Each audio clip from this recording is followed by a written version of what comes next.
Y habíamos dicho que el apóstol Pablo, su estrategia de trabajo era pegarle a ¿quiénes? A los de arriba. ¿Para ganarse? A los de abajo, sí. Hay que ir con los influyentes y se ganan a todos los de abajo. Así que tenemos que darnos cuenta que incluso la estrategia para predicar, hay barreras culturales y sociales. Aunque somos países latinoamericanos, la mayoría que estamos aquí, pero tenemos nosotros nuestra propia cultura.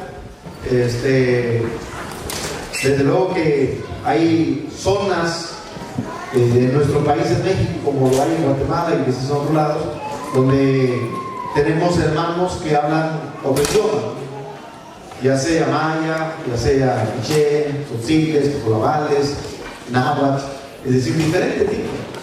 Por ejemplo, mi hermano que viene de Tlatlauqui, allá hablan el náhuatl de la montaña, y tengo una Biblia en náhuatl.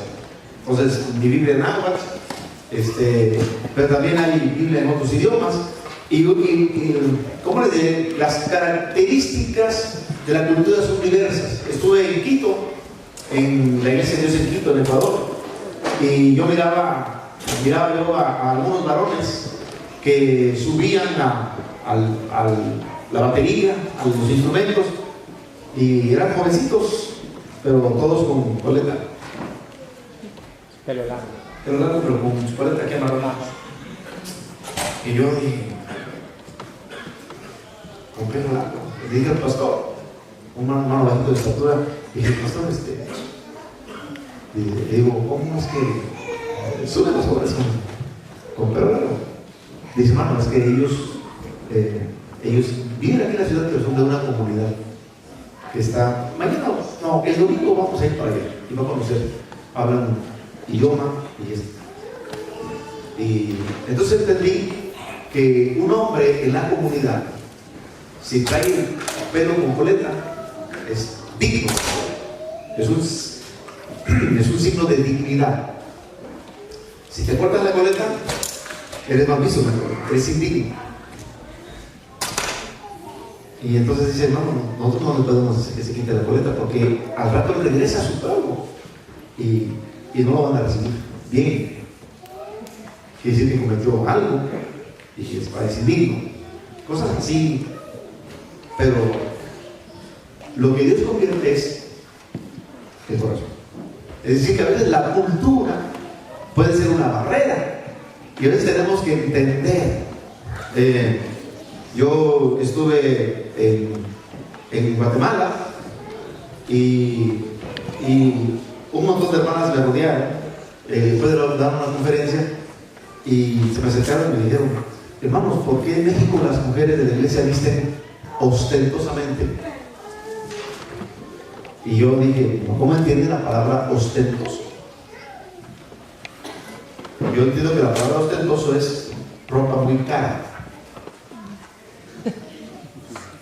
Y entonces yo le dije a las hermanas, a ver, vamos a hacer cuentas. ¿Cuánto le cuesta el corte? Porque hay una falta como corte. Sí, es un traje. ¿Qué es? Y ya cuando yo convertí los quetzales en pesos mexicanos, le dije, es una locura. Yo como marido no pagaba 3,000 pesos. Sí, eso cuesta. Es una locura. Y el marido tiene que, no les da un corte. Les manda a hacer 2, 3 falditas de esas de 3,000 pesos. Estamos hablando de 9,000 pesos. Y yo a mi mujer no le compro ni siquiera un vestido de 1,000 pesos. Entonces le dije, hermanas, ustedes son los mejores.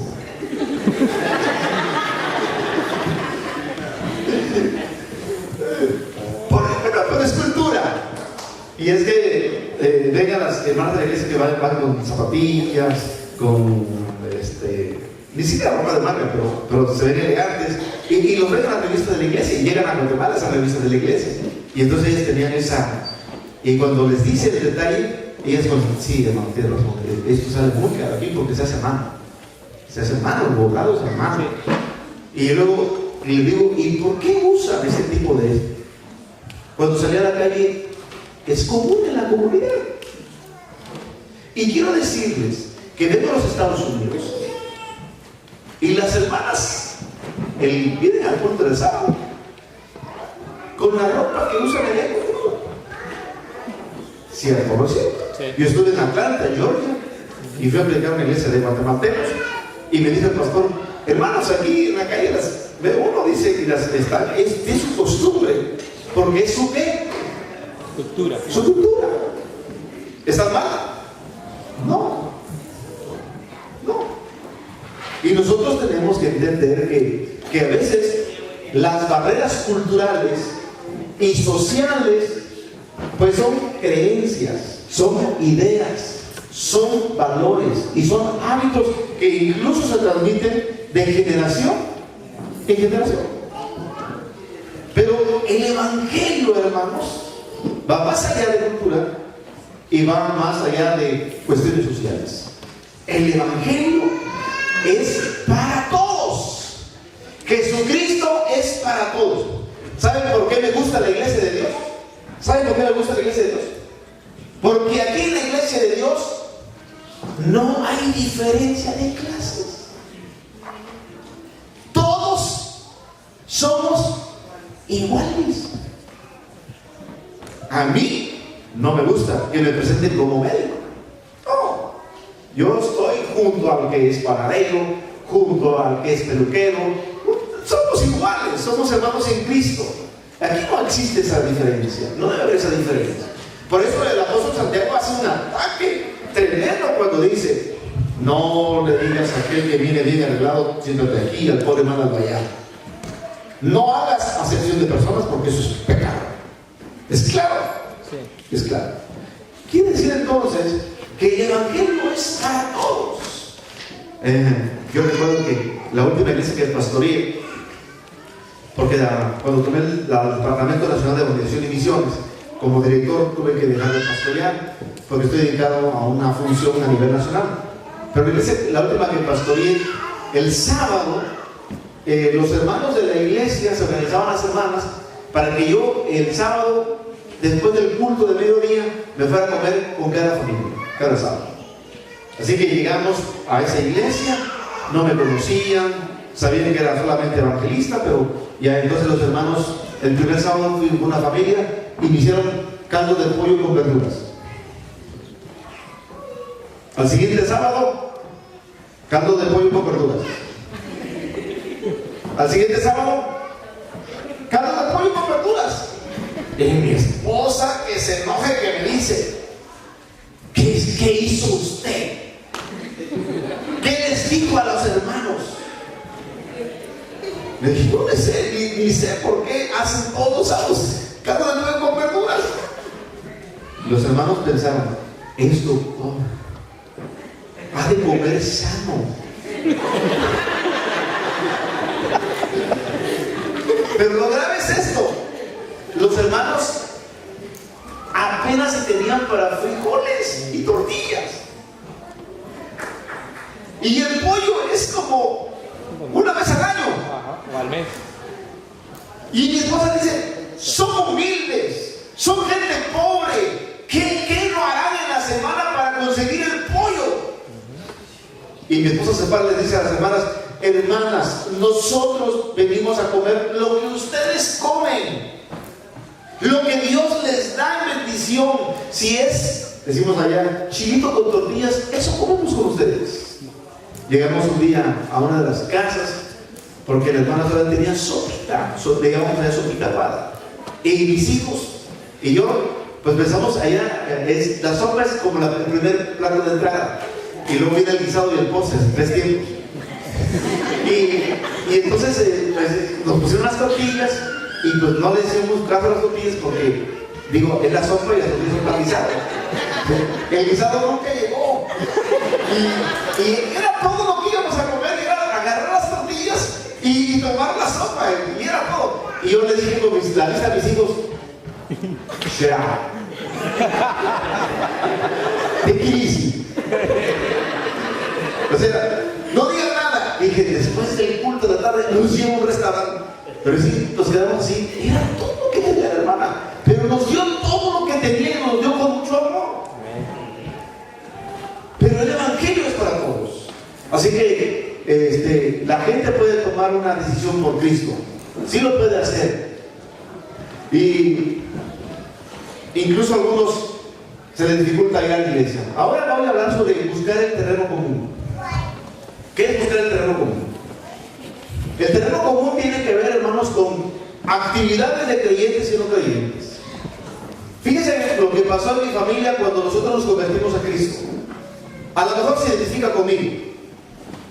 Cuando nosotros nos convertimos a Cristo, mi papá, mi mamá, mis hermanos, nos separaron de la familia.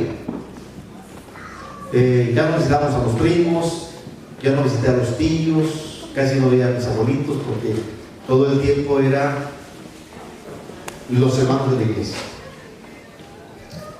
Y los hermanos de la iglesia es tu familia. Es tu familia. Entonces mis primos yo no los veía. ¿Por qué? Porque el concepto eran impíos, eran incircuncisos, y demás cosas, ¿no? De tal manera que hay una brecha, hay una separación, y empezamos a dejar de convivir. Y aquí tenemos un asunto, hermanos, que tenemos nosotros que trabajar con buscar un terreno común. Aquí lo interesante es de que cuando nos convertimos a Cristo, no tenemos que dejar nuestras amistades, no tenemos que dejar a nuestros familiares, tenemos que seguir conservando, porque a veces nuestro ámbito de la iglesia es solo la iglesia y nos convertimos en iglesieros, y eso es grave. Porque si nomás pensamos en solo la iglesia, estamos dejando de ver al perdido. Y Jesucristo nos da el ejemplo que él, su compañía era publicanos, prostitutas y pecadores. Con ellos comía, ¿sí o no? Pero nosotros ya nos convertimos a Cristo, entramos a la iglesia y ya no queremos rozarnos con nadie, ni convivir con nadie. Y entonces no vamos a alcanzar a nadie. No vamos a alcanzar a nadie así. Tenemos nosotros que estar en el mundo, pero no ser del mundo. No sé si me estoy diciendo claro. Entonces, cuando yo digo iglesiero, me refiero a que toda nuestra vida es solo la iglesia. Por ejemplo, aquí es un tanto difícil porque todos los días están todos trabajando. Pero ya en México tenemos el tiempo en la semana, que el culto del miércoles, que el culto del viernes, que los grupos familiares, que las visitas, y no tenemos tiempo para convivir con el mundo. Todo el tiempo en la iglesia. Y entonces el asunto es ¿cuándo vamos a alcanzar al mundo? Si estamos encerrados en lo mismo. Así que el terreno común se puede utilizar como el medio para desarrollar y compartir el evangelio. Y aquí tenemos en la pantalla un grupo de azules, y luego tenemos una barrera ahí, una carretera negra, y luego un grupo de rojos. Entonces los azules hay que identificarlos como la iglesia y los rojos como el mundo. ¿Y cómo tener un terreno común? Entonces vamos a poner, y van a ver ahí en pantalla claramente, actividades cristianas, actividades del mundo y terreno común. Por ejemplo, las actividades cristianas. ¿Cuántos asisten a la iglesia? Levanten su mano. Están aquí, dicen que asisten. Están aquí. Ok. ¿Cómo? Bueno, cosas del mundo. Pues la gente va a la disco, va a los bailes, va a las fiestas, algo que nosotros, ¿qué cosa?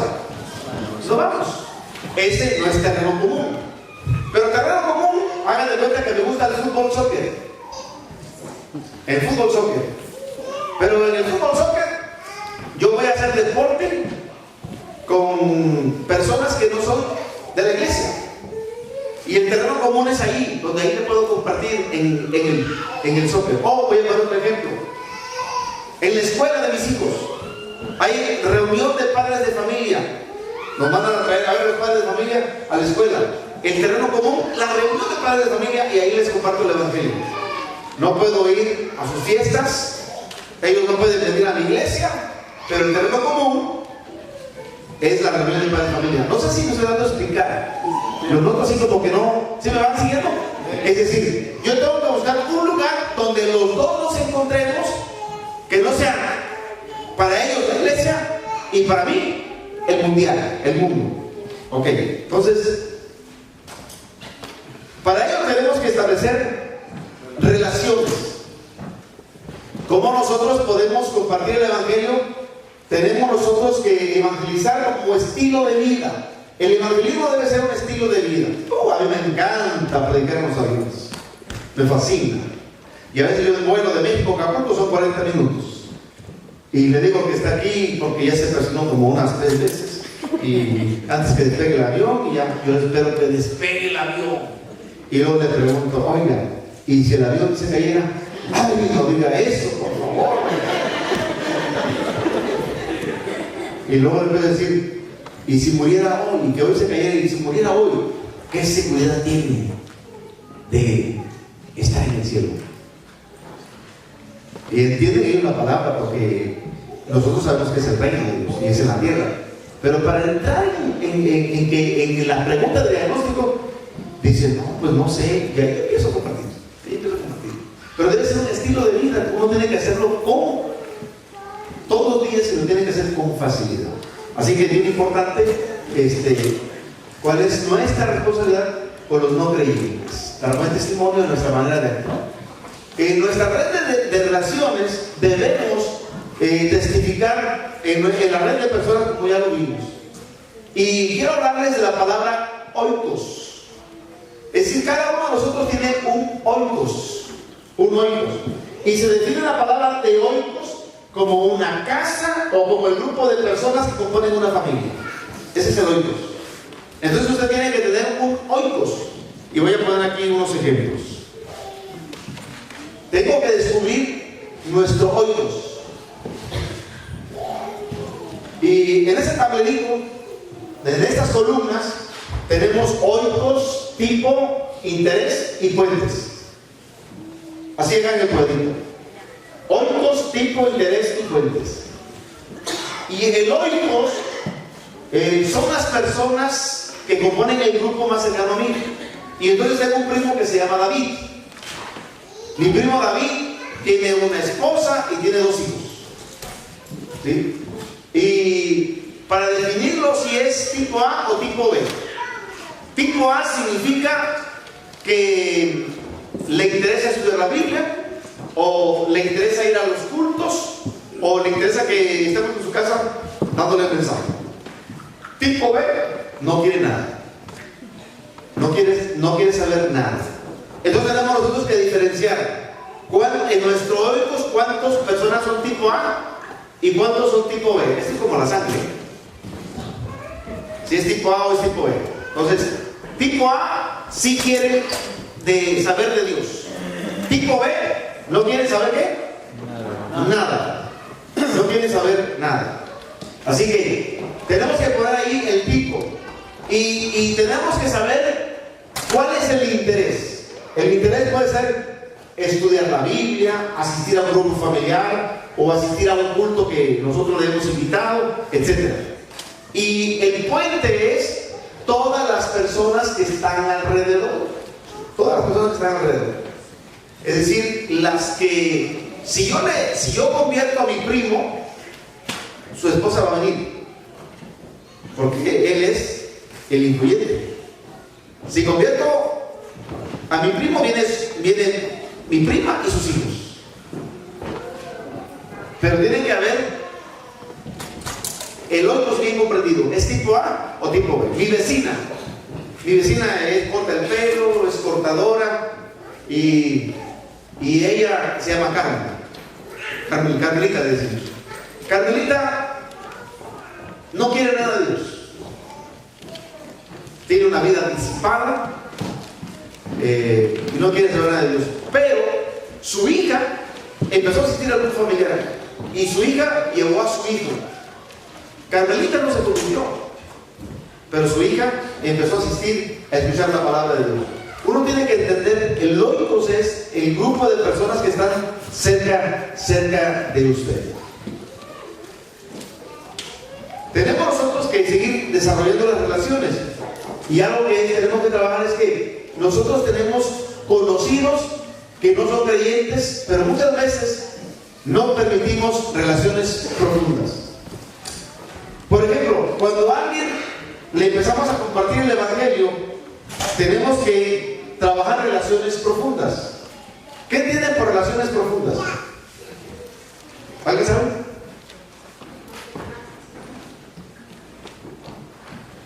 ¿Sí saben qué es relaciones profundas? Es una amistad cercana. Y en esa amistad cercana, yo me intereso en cuándo cumple años. Yo me intereso en dónde trabaja. ¿Qué es lo que hace? Me intereso en cuándo es su aniversario de bodas. Empezamos a decir, lo felicito por su aniversario de bodas.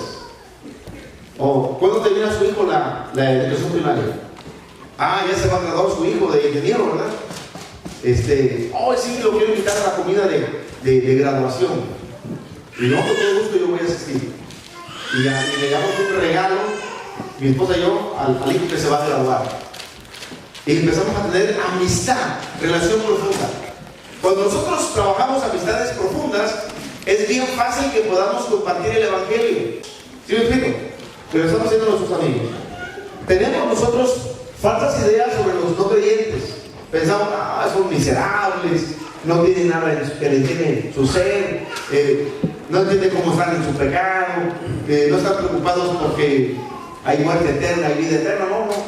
¿Qué podemos hacer para mejorar nuestras relaciones?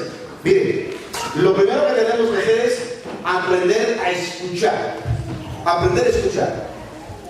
En una ocasión visité a una persona que había salido del hospital, había pasado una enfermedad muy grave y digo que tiene oportunidad de vida, voy a compartir el Evangelio. Y solamente empecé la introducción para presentarle el Evangelio, las 5 verdades bíblicas de la evangelización, pero luego ella me interrumpió platicándome su historia de vida. Sus hijos la abandonaron, es viuda, vive de la pensión de su esposo, los muchachos no ven por ella, estuvo internada y solamente algunos hermanos de la iglesia que la conocen la visitaron y empezó a desahogarse y hablar. Es bien importante saber escuchar. De una vida triste, de soledad, de pecado, de maldad, y nosotros le dijimos, pero ¿sabe qué? Dios la ama y por eso estamos aquí, para compartirlo. Es decir, que cuando vamos a evangelizar, no se trata de que usted solamente hable, sino que usted aprenda ¿qué?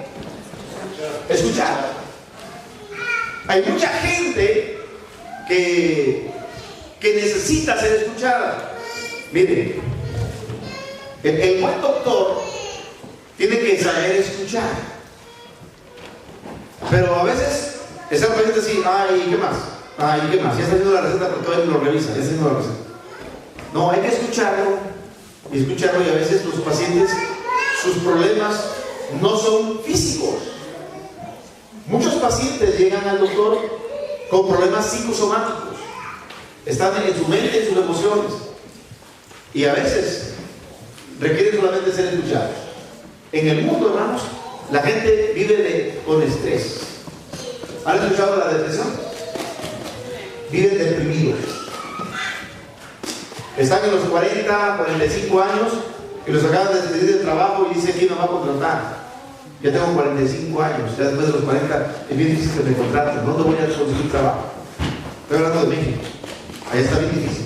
Si tú llegas a una edad, ya nadie te contrata. Aquí a lo mejor no pasa eso, puedes contratar en cualquier parte, pero ya se pone bien difícil. Y sobre todo ahora los jóvenes que están estudiando una carrera, entran a un proceso que se llama competencias. Y los mejores puestos se dan por competencia. Si tú no tienes las competencias, no te dan un trabajo. Y la gente se deprime, la gente se enferma, la gente necesita triste. Y nosotros tenemos que entender que tenemos que mostrar una amistad verdadera con ellos. Ser sinceros. Si usted piensa ganarlos para la iglesia y no para Cristo, está equivocado. Está equivocado. La gente va a venir a la iglesia, pero primero tiene que llegar a Cristo. Porque la palabra iglesia en griego es eclesia, que significa los llamados fuera. Es decir, los que estaban en tinieblas vinieron a la luz. Y nosotros tenemos que compartir a Cristo. Y la gente después va a amar todo lo que hacemos. Alguien preguntó, ¿qué tanto hacen todo el sábado ahí? Decía una enfermera, María Elena, y le dijo su hermana Carita, Mariana, te invitamos un sábado. Llegó el sábado y luego la iglesia se volvió en amistad con ella. ¿Cómo están? ¿Cuántas niñas tienen? No, pues tengo 2 estas adolescentes. Ah, muy bien, para los adolescentes, vénganse por las muchachitas, vamos al salón. Y ella se sintió luego arropada. Luego ella estaba pasando una crisis de una separación, su marido la estaba dejando. Y ahí comió con nosotros todo el día. Y fue el primer sábado que fue para no dejar de faltar. Todos los sábados empezó a ir la enfermera.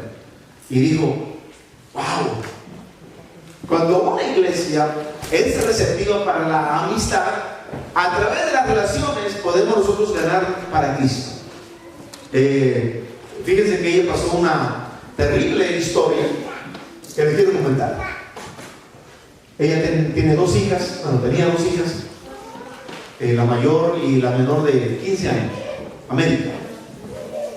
Yo hice un trabajo con adolescentes, porque algo que yo empecé a trabajar es que la adolescencia es el punto de equilibrio para que se vayan a la iglesia. Los muchachos son chiquitos, son niños, los llevamos a la iglesia, pero entran a la adolescencia y le dicen a la iglesia, bye bye, ahí nos vemos. Tengo mucha tarea, tengo muchos estudios, tengo esto, eso ya me lo sé de memoria. Y los muchachos dejan de venir. En los adolescentes se pasa. Entonces yo trabajaba con los adolescentes y en una ocasión que fuimos a visitar algunos puntos recreativos, porque hacíamos trabajo recreativo y espiritual a la vez. Así que un día vi a América que caminaba y luego empezaba. Yo dije, esa niña está enferma, está mal. Dije, hermana, por favor haga estudios América. Vi que camina un poquito y se cansa y se fatiga. Haga estudios. Usted que es enfermera, dedíquele tiempo a su hijo. Llegó ella de vacaciones, trabajando en un pueblo cercano y le mandó eso. Yo en noviembre detecté. En diciembre hizo los estudios y le encontraron cáncer en la sangre, leucemia. Y cuando dieron noticia fue impactante para mí. Esta muchachita entró en enero a su primera quimioterapia. El abandono del papá le había generado un estado de depresión. Y la depresión acompañó una disminución de sus defensas. Su sistema inmunológico también se deprimió. Y la enfermedad entró como Juan por su casa, decimos allá en México. Entró ¡pum! La enfermedad. Y enfermó de leucemia. Y yo me recuerdo que ese día que le hicieron la quimioterapia, fuimos con mi esposa a visitarla a su casa. María Elena estaba recién bautizada, acaba de entrar a la iglesia, pero nosotros ya éramos su familia, ya éramos sus amigos. Y fui a visitarla como pastor y me dijeron sus familiares, ingresó al hospital de emergencia porque la quimioterapia le cayó muy pesada a la niña. 15 años tenía. Cuando llegué al hospital, ahí yo trabajé allí un año, conocí al hospital, entré y dije, entonces tú no puedes entrar, está en un pabellón aislada y solamente voy a entrar yo para orar y ungirla. Y entré y vi a su mamá y a la muchachita en la cama. Dios me puso en mi corazón en ese momento. Háblale de Cristo a esta niña de 15 años. Le dije, mira, tu mamá abrazó el evangelio, tu mamá ya se bautizó. Le digo, ¿no te gustaría aceptar a Cristo en tu corazón? Y me dijo, sí, hermano, hoy lo quiero recibir. Esa niña recibió a Cristo esa tarde que yo fui a orar por ella. Y todavía cantamos un himno, cantamos con ella. El canto se llama Ven a Jesús. Ven a Jesús. Lo cantó. Yo iba en el elevador, ya bajando del hospital en el elevador, cuando me habló su mamá por teléfono y me dijo, América acaba de fallecer. Para mí ha sido impactante. He tenido 2 muertes de adolescentes y que han marcado mi vida como pastor. Donde no tenemos la vida comprada y en cualquier momento nos alcanza la muerte. Y el problema no es que te mueras, el problema es cómo te vas. ¿Con Cristo o sin Cristo? Yo dije a su mamá, está recién convertida, no sé cómo va a superar esto. Todos nosotros estamos preparados para enterrar a nuestros padres y a nuestros abuelos, pero no estamos preparados para enterrar a un hijo. Nos preparamos mentalmente. Si nuestro papá está enfermo, está grave, y nos vamos preparando. El abuelo igual, ya está grande, ya está viejo, y nos preparamos. Pero no estamos preparados para enterrar a un hijo. Y es bien difícil. Usted ponga sus manos y sus pies y enfóquese a servir. Yo le decía en la mañana, ¿quién puede hacer esto? Que sirva. ¿Quién puede hacer esto? Que sirva. ¿Quién puede llevarle pan al hambriento? ¿Alguien podrá compartir un café y pan en un hospital? ¿Alguien podrá ir a ver al que está necesitado? ¿Alguien puede hacerlo? Es decir, nosotros podemos dar el servicio y de manera de servicio podemos estar evangelizando. Quizás no estamos dando la palabra, pero sí estamos dándole de comer al hambriento. Y yo pregunto, ¿Jesucristo dio de comer? ¿Sí o no? Sí. No voy a decir como una hermana, hermano, ya me cansé. Esto nomás vienen a tragar. Ni se convierten ni se quedan. Sí. Y yo le dije, hermana, nosotros tenemos que ser como Jesús. Jesús, ¿qué dijo? Todos estos vienen, ¿por qué? ¿Por qué se vienen a Jesús? Porque había papá, gracias, había comida. Y como me dijo Pedrito en la mañana, dice, hey, ¿no quieres ir a Cristo? Yo vine por la comida. ¿No, Pedrito? Dice, sí, va a haber comida, bonito. Pero empezó él a compartirle a este muchacho. Y me gustó el testimonio. Lo tengo para un sermón. La gente va a venir por la comida, hermanos. Esa es una realidad. Entonces estamos trabajando evangelismo de persona a qué? A persona, de uno en uno. Grupos familiares es para usar la atarraya. Es juntar a la gente en mi casa, en grupos familiares. En casa tuvimos la bendición de abrir de nuevo grupos familiares y en un solo día teníamos 14 personas nuevas en mi casa. Pero eso es con atarraya. Es muchos peces a la vez. Y ahí les compartimos. Pero el pescado con caña del suelo tiene que ser de uno en uno. Y es evangelización de persona a persona. Entrenando a los clientes. Aquí es bien importante, los que son de Guerrero ya identificaron qué imagen puse. Y entrenando a los creyentes. Y aquí es importante que tenemos nosotros que compartir el evangelio a los no creyentes.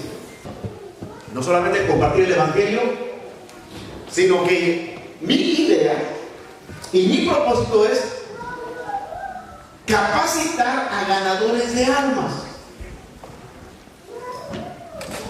Porque yo puedo trabajar el evangelismo personal, pero mi impacto se reduce a una persona.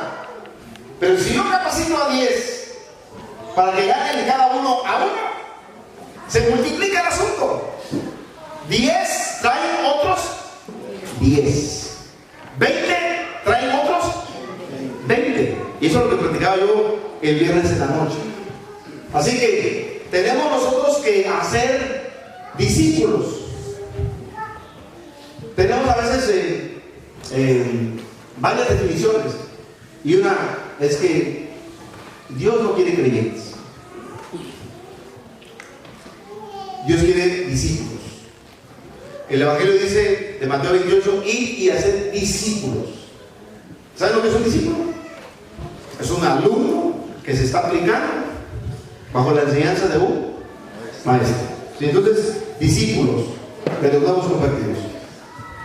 Comience y edifique un ministerio de evangelismo en su iglesia. Si ustedes aquí no tienen un ministerio de evangelismo, hermanos, pareciera que el trabajo solamente va a descansar en el pastorado. Y eso no conviene. El equipo de evangelismo debe estar capacitando evangelistas y debe de estar trabajando agenda de cada uno de ellos. ¿Cuántas visitas están haciendo? ¿Cuántos están siendo receptivos al evangelio? ¿Y cuántos les tengo que pasar yo al equipo de seguimiento?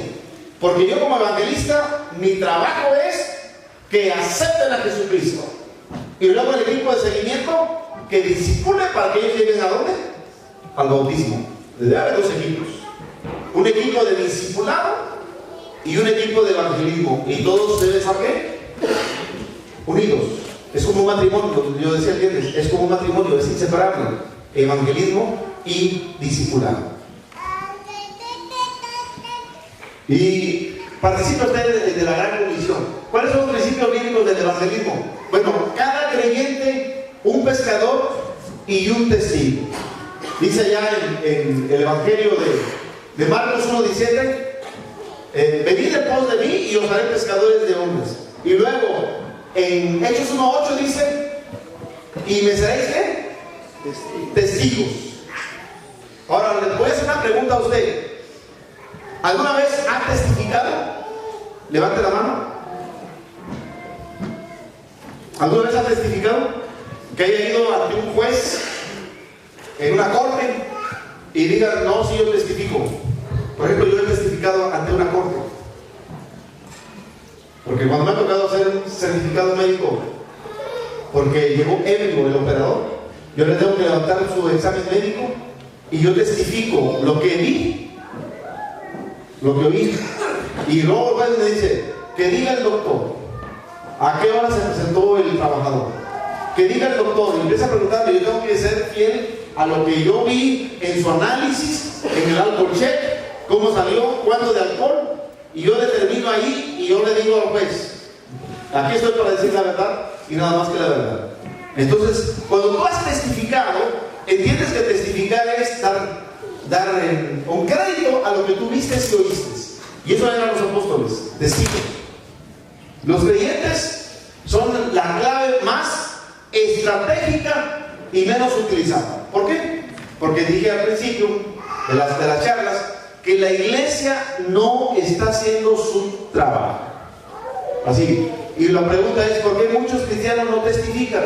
Pues por muchas razones. Que no es mi don, es el trabajo del pastor, etc.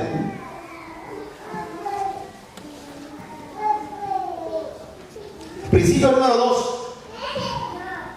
De este trabajo es el pastor. Este sí es el pastor. El pastor tiene que capacitar líderes. Es decir, debe de haber un curso de liderazgo, claro que sí. Y el pastor es responsable de capacitar líderes. Y el trabajo de la iglesia es traer almas. Así que vemos nosotros en Efesios 4:11-12, que ya di algunas referencias hace un rato, me voy más a prisa. Los líderes del evangelismo son como los socios más importantes del pastor en esta área. Yo no puedo estar peleado con mis líderes de evangelismo, al contrario, yo como pastor tengo que decirle, hermanos, ¿cuántas Biblias compramos? ¿Cuántos folletos necesitan? ¿Cuántos requieren para sus viáticos? Porque van a ir a sembrar la iglesia en Trenton.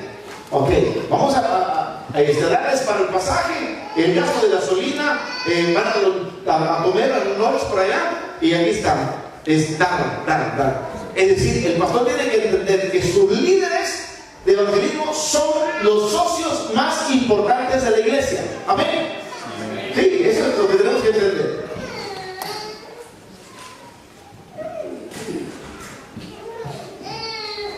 Tercer principio.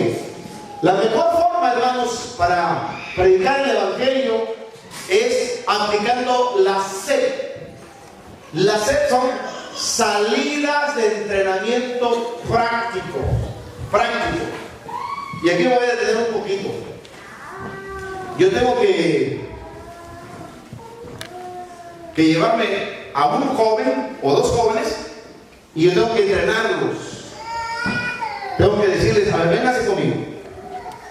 Fíjense cómo vamos a abrir un hogar.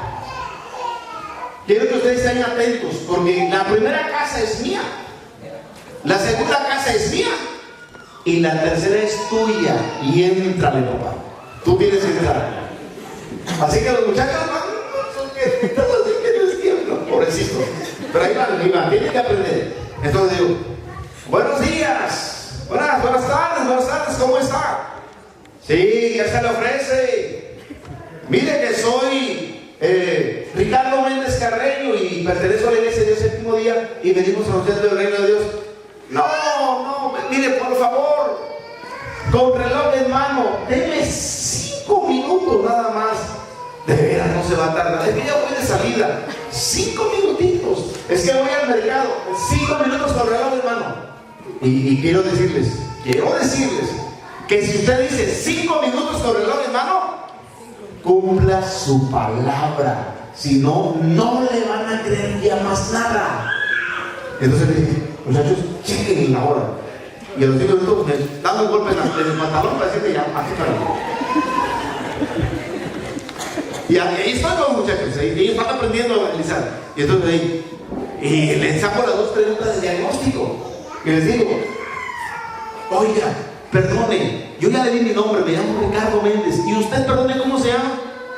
Me llamo Raúl Vázquez. Ah, don Raúl, no me deseo esto, pero ha pensado que si hoy muriera, ¿podrá entrar, ir al cielo?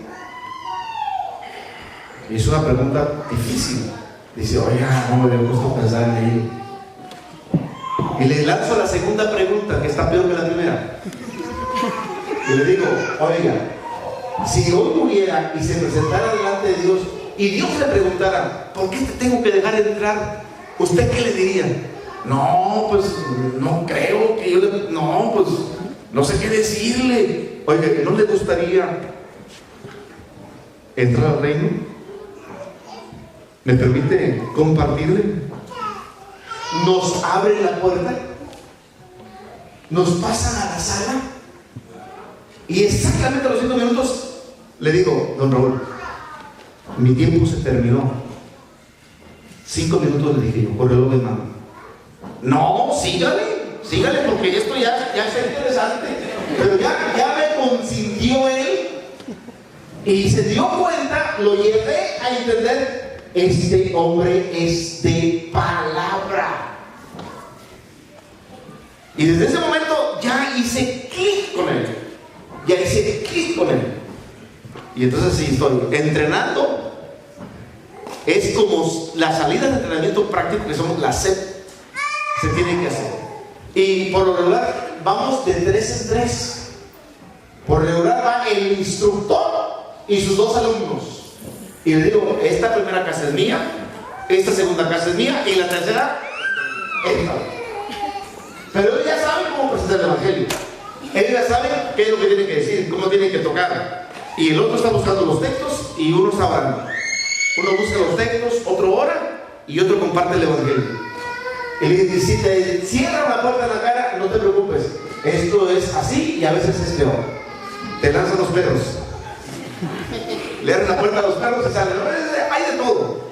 Pero el asunto es de no perder la compostura y seguir compartiendo el evangelio. Así que, de los principios bíblicos, este es el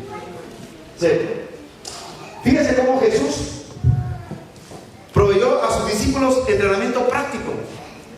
Él los llevó al campo a predicar. Así que esto es parte de eso.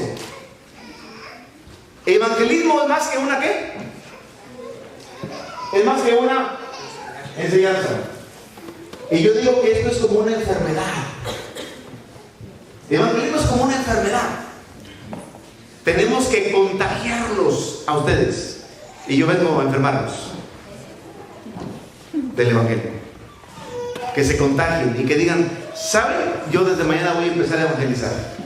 Porque el hermano me vino a enfermar de eso. Y ya me contagio. Compartir el evangelio es como una enfermedad. Así que, ¿qué provee las salidas de entrenamiento práctico? Esto es lo que provee. Provee el modelaje. Y lo que yo diga, el discípulo lo va a hacer. Yo estoy como un modelo para ellos. Y esto, hermanos, va de menor a mayor. Esto es incremental.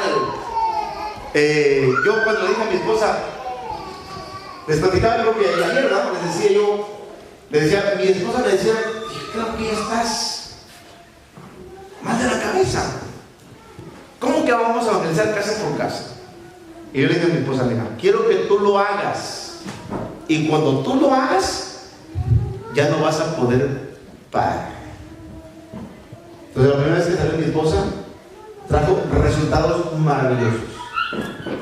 Y ahora yo le digo, hey, vamos a salir. Y le dije, no, tú ya aprendiste. Quiero que te lleves a 2 que no saben, para que tú les discipules, para que tú les enseñes. Es decir, te conviertes en discipulador en evangelismo. Y esto se hace geométrico, hermanos. Geométrico. ¿Por qué? Porque no es lo mismo uno traer a uno, que 2 ya traen a 2, que 4 ya traen a 4, que 8 ya traen a 8, que 20 ya traen a 20. Eso se hace geométrico. Y el crecimiento se hace exponencial. Yo me imagino la iglesia de Antioquía es una iglesia misionera. Y fue una explosión en la iglesia de Antioquía, según el capítulo 11 de los Hechos. Porque estaban predicando y muchos griegos se convertían al Señor. Siguiendo con los principios bíblicos. Así que el principio número 4 tiene que ver, hermanos, con multiplicación de discípulos. Tenemos que trabajar con la multiplicación de discípulos. El mayor impacto para la eternidad no solo es ganar un alma, para que se ganen ¿qué? Muchas almas. Ahí están las citas. El material va a quedar aquí, ya está grabado. Así que equipar a las iglesias locales para multiplicación. Tenemos nosotros que trabajar con las iglesias locales, porque las iglesias locales se tienen que convertir en iglesias madres. Cuando una iglesia solamente se encierra en su iglesia y no está pensando en levantar otra iglesia acá o levantar otra iglesia allá, hermanos, se deja tener el sentido de pertenencia.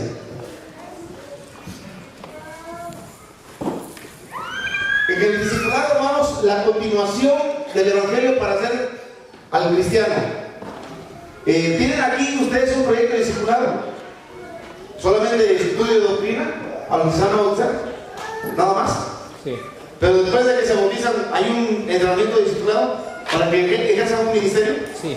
Sí. Miren, es bien importante que para ganar almas se tiene que trabajar con la vida espiritual.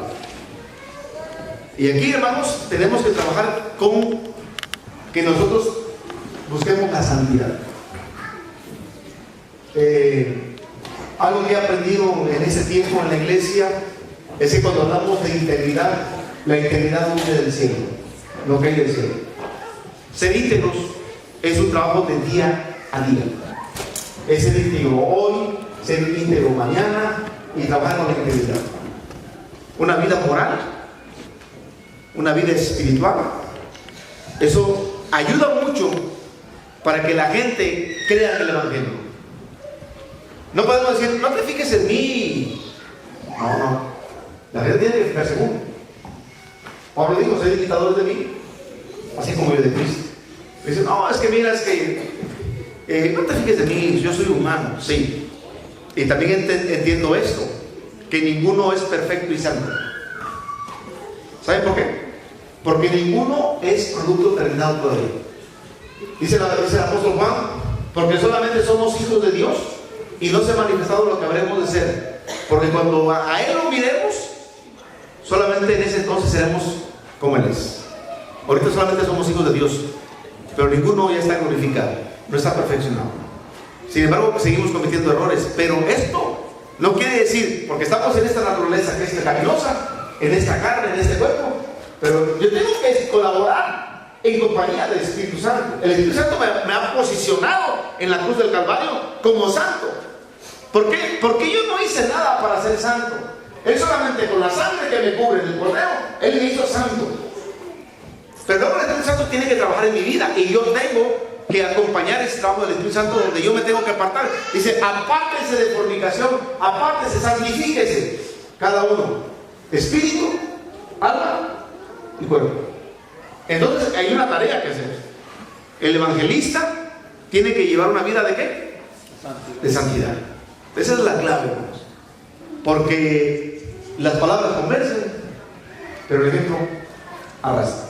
Y tenemos que ser ejemplos.